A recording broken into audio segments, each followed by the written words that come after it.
Afisa wa ngazi ya juu katika chama cha Umkhonto wa Sizwe MK Frode Shiwambu amekosolewa vikali baada ya kuchapisha picha mtandaoni akihudhuria ibada ya Pasaka katika kanisa la Fethed Bushiri nchini Malawi. Mtumishi wa dini anayehukumiwa kwa kesi mbalimbali za ulaghai na ubakaji Afrika Kusini.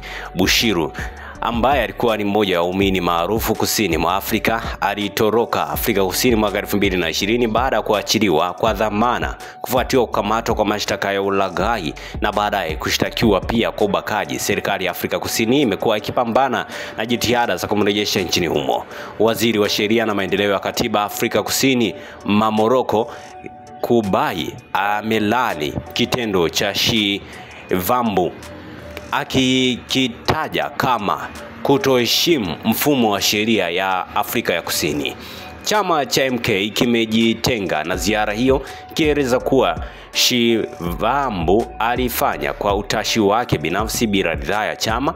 Tunalaani aina zote za unyanyasaji wa kijinsia na unyonyaji wa watu maskini, hasa waumini wa Kikristo wanaodanganywa ili kujitahadharisha na kukwepa haki, amesema. Bushiri, aliyejulikana kwa nabii, amekuwa akidai kutenda miujiza ikiwemo kuponya wagonjwa wa VVU, kurejesha uoni na hata kutembea angani pamoja na mkewe Mary. Wote wamekana mashtaka yote yanayowakabili.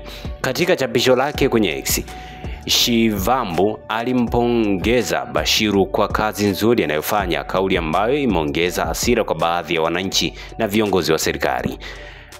Chama cha MK kilichopata mafanikio makubwa katika uchaguzi wa mwaka jana, kikiwa ni sehemu ya urithi wa serikali na rais wa zamani wa nchi hiyo Jacob Zuma, kimesema kitachukua hatua stahiki dhidi ya uvunjaji wa maadili na viongozi wake.